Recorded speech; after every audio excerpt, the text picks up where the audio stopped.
3 years ago, in February of 2022, we took this image here of the Great Orion Nebula with what I like to call our Rasa 6, which was a CELESTRON C6 optical tube assembly with the Starizona Hyperstar 6 on the front of it. Very popular setup at the time.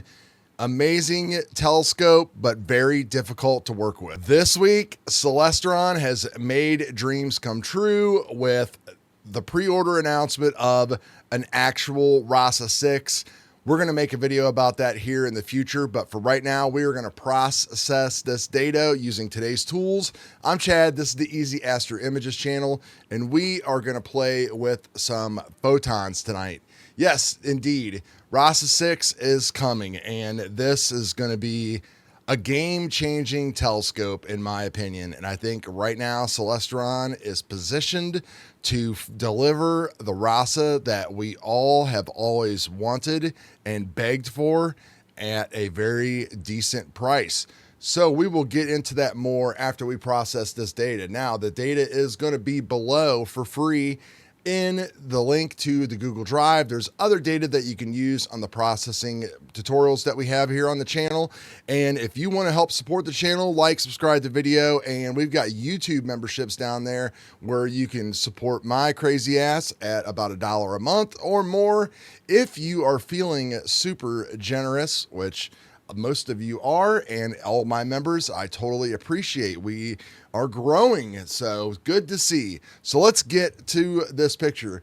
So this is the original image that I did back then, and this is an image that I actually did last night. So lots of potential in this data. Super good data. If you will notice, though, that in the middle, you can see that we kind of have an issue that you will have with a super fast optical system, is that when you're shooting at things with really bright cores, you really got to watch out because you could blow out some areas and make them unrecoverable. That's what we have here. But as you can see, we did our best to try to recover that and kind of hide that inside here. So we're going to use some fun tools and all that good stuff. So here is the original data right here itself. As you can see, the rotation doesn't match or any of that kind of stuff because with the Rasa, you get things kind of flipped and mirrored a different way. So this image is plate solved out of weighted batch preprocessing. So if you're going to do any spectrophotometric color calibration,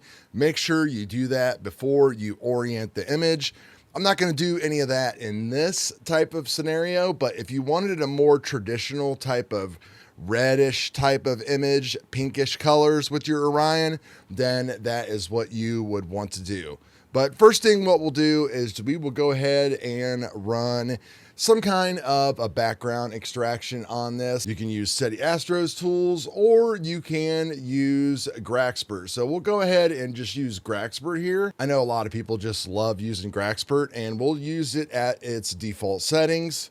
So we're just going to click on the little check marks right here in the Graxpert box. Now that is all done and running, we've got ourselves a nice equalized image from top to bottom. Now, because I'm going to kind of do my own thing with coloring and all that kind of stuff, I'm going to just kind of find an area that I think is the background here, and I'm going to make a little preview box. You can use, again, the SETI Astro tool to help find my background, but I'm just going to do this by hand.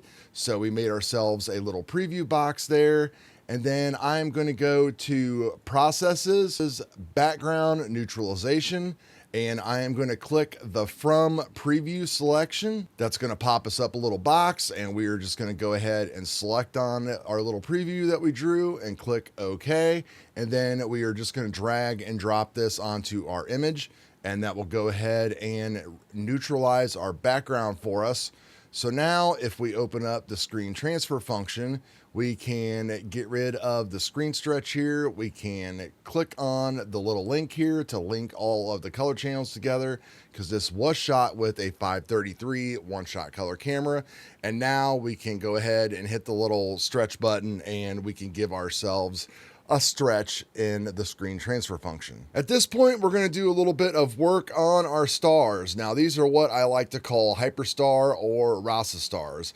They don't look too horrible with the 533 sensor, but you can see that there's definitely some miscorrection. This was a time and period where I really had my hyperstar dialed in, which was a difficult process, which is why I am so stoked on the Rasa 6. So we are going to run Blur Exterminator now in the correct only mode, and it's going to make a nice subtle change to our overall image. And now that is done, I've got a process icon set over here for Blur Exterminator at the regular type of settings, and I'm not going to reduce the size of the stars a whole lot or anything else, just because the large side stars, in my opinion, add to this image. Even though you can see that we've got flaring and all that stuff from the cables, it will look pretty cool in my opinion. So let's just go ahead and run Blur Exterminator. And just because we have to, we can always zoom in here a little bit and we can see what Blur Exterminator has done for us. You can see that it's kind of gotten rid of some of those halos and all that stuff, and just overall made our stars a little bit smaller and a little bit more appealing. So let's go ahead and get rid of Blur Exterminator. Now what I'm going to do is I'm going to actually rotate the image so that way we can start manipulating it, and when we put our stars and all that kind of stuff back together, everything will match up for us. So I'm going to go to fast rotation, and I'm going to horizontal and vertically mirror this. And then when we get an orientation that we're pretty happy with, we'll go ahead and close that tool. So now what I'm going to do is I'm going to clone this actual image by just kind of holding down here and dragging off to the side and make a copy of it. And we'll just go ahead and park that out of the way. And let's go ahead and get rid of our stars. But before we do that, I'm going to run Noise Exterminator. And what we're going to do is select the color separation box, and we'll just go ahead and turn the denoise features all the way up, and we are going to go ahead and drag and drop this on our image, and we're going to get this image ready to extract our stars that we can rescreen back in when we are down the road in our processing stage. So now we've got a super neat, clean image, and you can just see how great Blur Exterminator, Noise Exterminator does at this point in time in our life. It's pretty freaking fantastic. So let's go ahead and get rid of the screen stretch here. Let's pull up the screen transfer function and let's stretch this again. And the reason why we're doing that is these are the stars that I want to use. So I kind of like the way that they look. I don't want to try to stretch them myself. If that is up to you, if you want to do that. So we'll go ahead and just open the histogram transformation.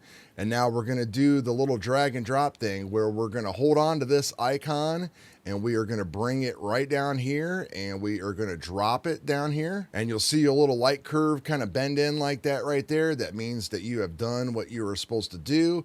And we'll drag and drop that onto our image. And then we will cancel the screen stretch. And now we have a completely stretched image that we are going to be using to get our stars with. So we're going to need our friend Star Exterminator. And then we want to make sure that we are on the regular best Exterminator AI and not a light version. We're going to click the generate star image and the unscreened stars tab, and we're going to drag and drop this onto our image. Now we're left with two images, of course, our star plate and our main image. And man, you can't even tell that this thing was taken with a Rasa. There is just no hint of anything left in it. I mean, just wow. So we'll go ahead and get rid of that image. And then our stars, just so we don't forget, what we'll go ahead and do is we'll do a little bit of green removal with the SCNR tool. I have this at 100%, so we'll just drag and drop, and you should see the color of the stars turn a little bit blue on us. And I'm going to go ahead while we got the stars up and give them a little bit of a saturation improvement. So we'll just go ahead and reset the histogram here, and we'll just go ahead and start pulling up on our saturation. Now you can make these stars whatever color you want. I'm going to give these things just an initial color boost. So that way we, if we forget about doing it later or whatever, or we can add more color to them as well. But no matter what palette we pick, I think you're definitely going to want to add some color to your stars. So we'll go ahead and park these babies down here and hide them.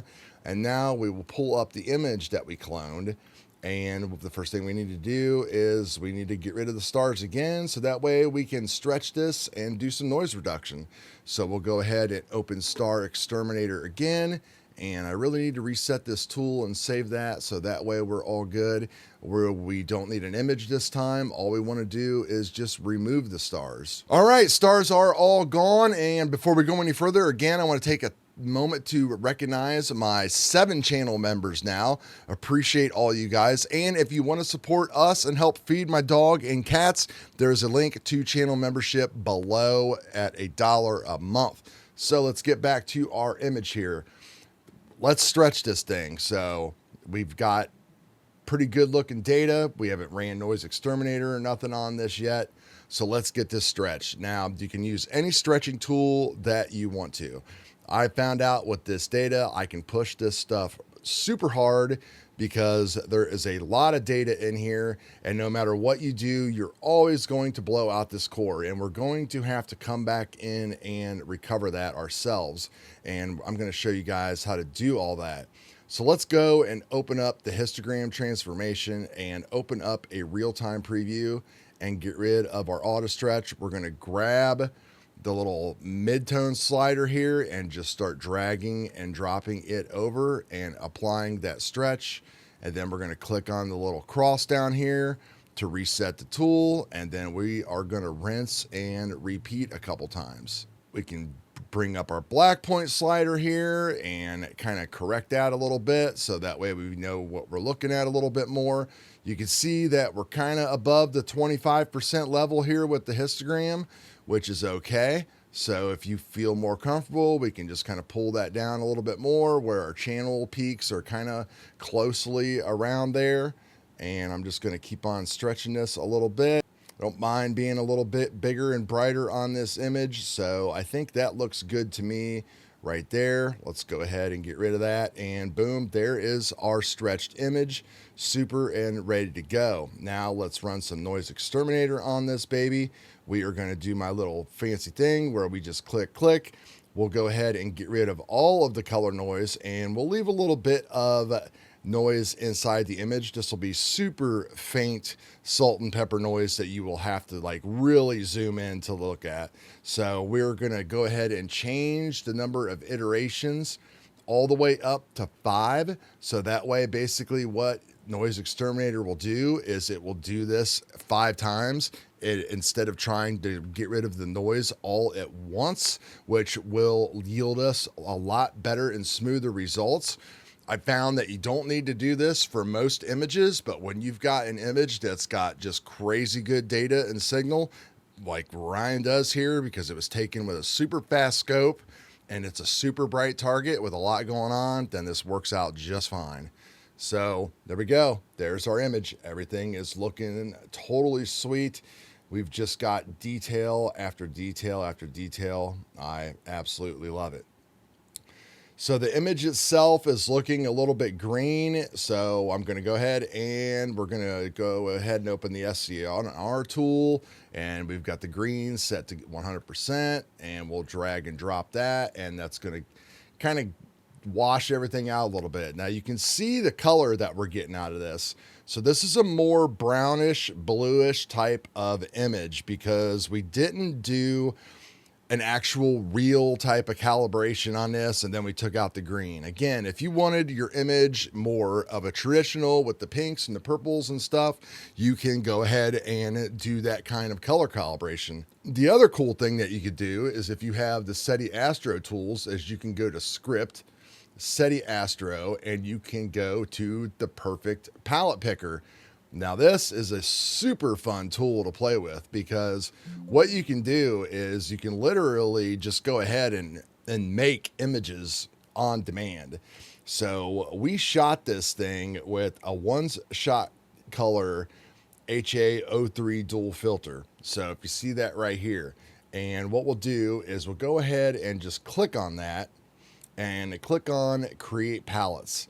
And what it's going to do is it's going to do some math in the background, and then it's going to basically just start making color palettes all over the place. And if you click on the zoom out button here, what you can do is kind of get a better overall view of what you think the color that you might want to process this image in. So again, if you wanted more of your typical type of coloring, you can go ahead and select one of these. Or if you want to kind of go with what I'm going with, you can select one of these realistic ones or 4x. And it's pretty cool because all you do is just click on the one you want. And as you can see right behind the tool, it just automatically pops up. So there's us a 4x image. There's us an OHH image. So you can do anything that you want to do with the perfect palette picker. So since I think a lot of you guys are more of a traditionalist type of crowd, let's go ahead and let's just do this one right here instead of the one that I originally wanted to do. I already did that one and posted a picture of it on my actual community page. So if you want to take a look at it, go right ahead. So let's look here at the colors and everything that we got going on. Awesome looking Orion picture. What we need to do now is we need to start working on all of this brightness and intensity that's in here. And how we're going to do this is we're going to make some iterative masking. So we're going to start out by going to processes, and then we're going to go to all processes, and we are going to go to range selection. And once in range selection, what we're going to do is we're going to start making some masks for us to work with. So I like to go from a bigger to a smaller, so that way I can kind of see a little bit more of what we're doing. So what I'm going to do is just kind of grab what I think is the biggest, brightest overall area. We're going to turn the smoothness on this all the way up, so that way we've got a very smooth type of mask. And we are going to hit apply. If you wanted to, you could also run this mask here through the convolution tool to blur it even more, but we'll have a subtle hand and we'll go ahead and make things a little bit easier. So we are going to drag and drop that over here, and now you can see that that is our area that we are going to work on. So let's go ahead and open up the curves transformation tool and reset that. And if you want to make things a little bit easier so you can see what you're doing, click on this box over here in the real-time preview and then hold down your mouse key and you can draw a little square and it will zoom in for you. So let's just do a quick little saturation bump on the inside, and then let's just pull down the overall brightness of everything just a touch and go ahead and accept that.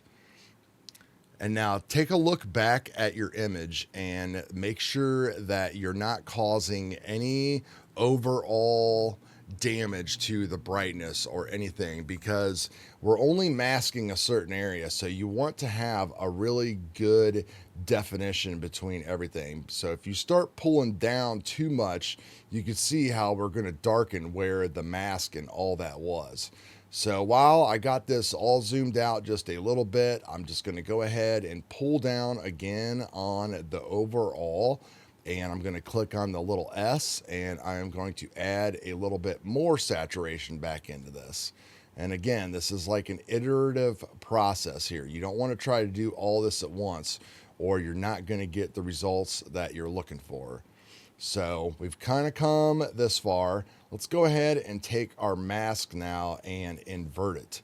And then let's open the curves tool back up, and we'll go ahead and click on the little crossbar to reset it.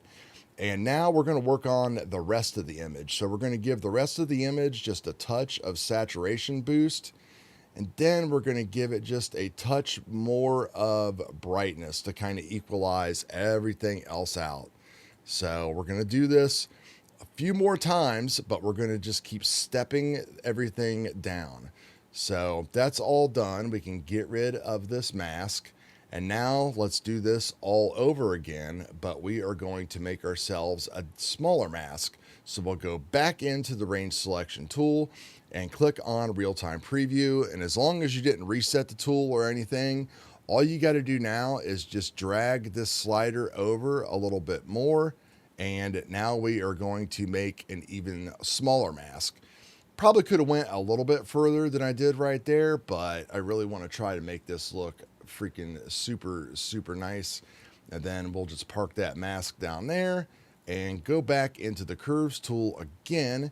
And let's click on this little box down here again and click on our preview. And then let's do the same thing. So add a little bit more saturation in there. You can see that if we add a ton of saturation, it's going to really start making that stuff pop.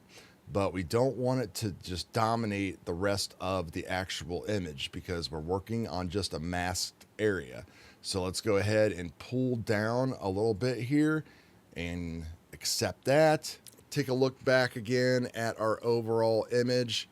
Not looking too bad. We can maybe open the curves tool again, and from a wide shot we can kind of pull down a little bit. Again, don't go super crazy, because if you do, then you are going to actually just make things a little bit more difficult for yourself, because you're going to darken everything up.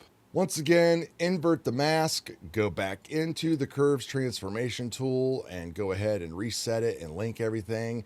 And now let's just kind of pop the overall brightness again, and let's pop the overall saturation again. And we will accept that. So our image is really starting to come to life here, slowly but surely. So let's go ahead and get rid of that mask. And once again, process, range selection.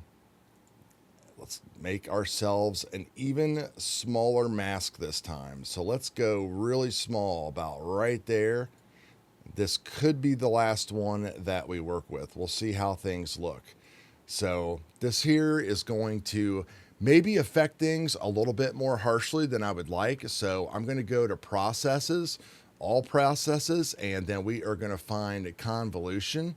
And what I want to do now is I really want to just blur this thing.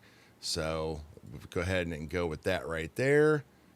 Close that out. And now let's apply this to our image. And now we are completely focused on that core. So now we can really get to work on bringing that core to life. So let's reset this tool here. And the first thing, of course, again, that we're going to want to do is just add a little bit of saturation in there. Now we're working in more of a confined space now, so we could probably be a little bit more aggressive with what we're doing, because we're not going to affect the overall image as much.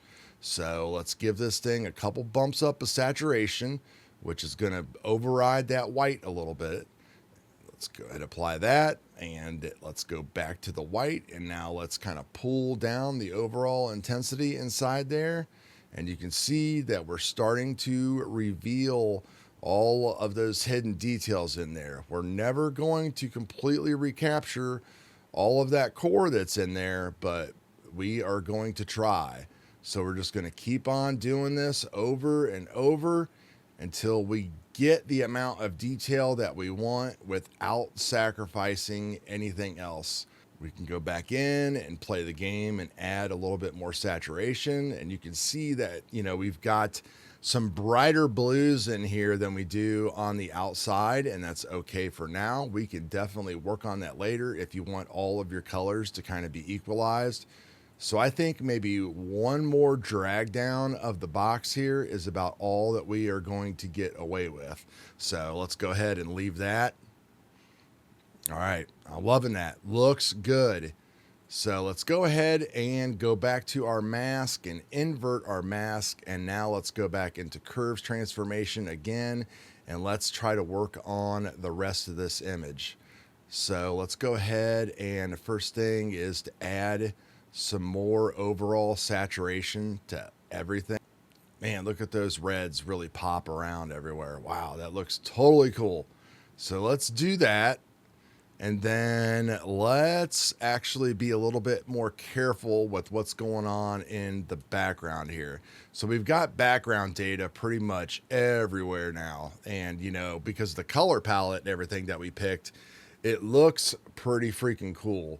So we can pin the data down a little bit down here, and maybe we can darken up some of that background kind of contrasty stuff if you want to. And we can go ahead and lift some of that stuff. So I would say the background stuff looks good. Let's just kind of brighten up everything else slightly. And to me, I think that looks pretty good right there. And we'll get rid of that. And now we've got ourselves one crazy looking bright Orion. I love it. And now we've recovered a ton of details inside the core. We can try to do other type of tools and use those if we want to, but for now I think we'll just stick with this.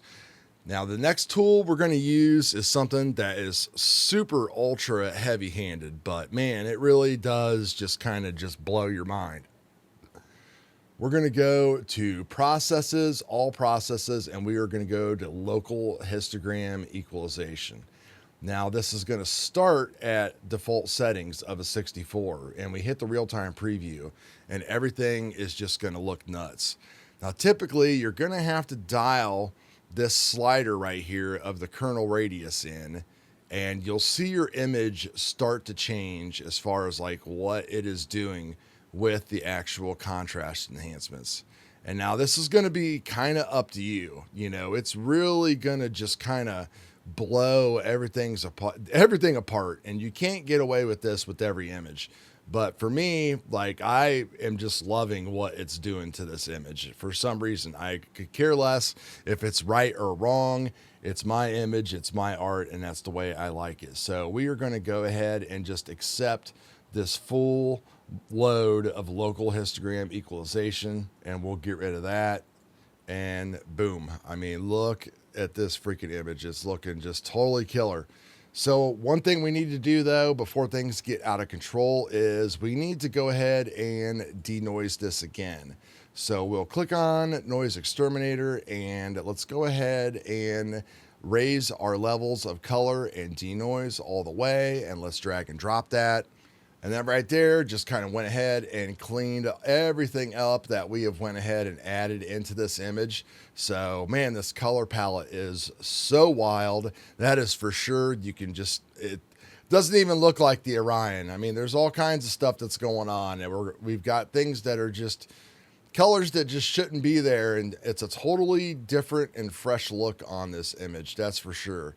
Some of you might think it is a little too intense. So what you could do is you could go back into the histogram tool and just kind of do a real-time preview. And if you take a look at the histogram and where we're at, we could just go ahead and maybe raise the black level a little bit just to kind of, you know, pop things down a little bit, and maybe lower the midtones a little bit.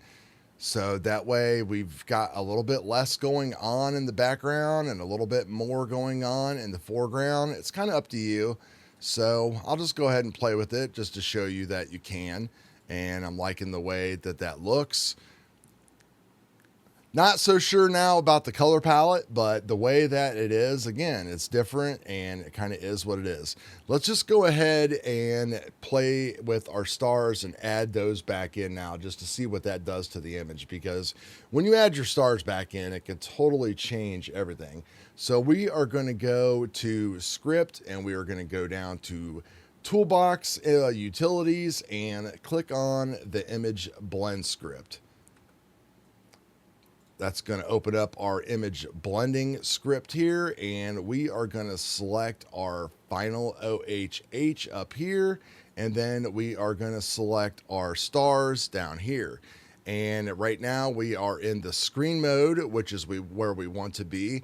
And you can see that it's adding our stars back into the image, and it's even doing some pretty cool things with the color and stuff on the stars because of the screen mode that we selected.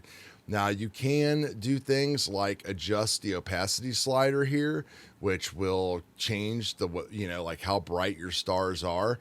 You can actually turn them up a little bit if you want to, which I think this image actually might be calling for that because it's such a bright and in your face and punchy image. So we're going to screen these back in at full opacity and give us our image. And here we go, right here. This is the way that it is looking. Man, it's super busy. There is a lot going on inside of this thing. Every time I do this, I end up with something different, and I like it better every time. There's just so much stuff going on. I don't think this color palette does the actual thing justice like the other image that I showed, but it is fine because it's just fun to play with. So we can give this thing one notch of blur exterminator, and I don't want to do anything with the stars. So let's just go ahead and reset that, turn the sharpen stars down, and we'll turn our sharpen non-stellar up to about 70 and drag and drop that. And that's just going to give us a little bit more of a sharpness edge on the image. And there we go. Looks a little funky up on top, so we can give ourselves a little bit of a dynamic crop just to kind of clean up the edges. And that's it. Rasa 6, Hyperstar 6, one-shot color camera, 533. And look at the freaking amazing type of stuff that you can make in this. And now keep in mind, we did a lot of unconventional things with Orion here as far as picking a really wild color palette and going full out on local histogram equalization. But you can just see all of the cool things that we added in here. I mean, look at the detail in these weird spire type of images and stuff like that. Like there's parts of this image of Orion that I've never actually even bothered to look at before because I've never, with the colors and the processing and everything else. I mean, look at how this stuff that's typically pink looks more like a really strong O3 signal. Like I'm kind of getting like veil vibes from this, and then all of this detail that is just going on out in here has got all of this nice little just like texture and feathering, and I mean there is just literally detail everywhere in this image. We probably overcooked it all a little bit, but again, this is art. That's the way it's supposed to be. Enjoy the data, guys. Have fun with it. I'm sure we will come back to this image from time to time because this is a fun one to play with. I might actually try to process this in the Easy Astro SETI Astro suite because I think this data would be really fun to play around in there because I think that program right now really, really likes to play with good data. So that's it, guys. I hope that you enjoyed this little tutorial and had fun. If anything, you should learn about the iterative masking process on how we can recover details that, in other words, could be lost. So we will talk to you all later. Peace.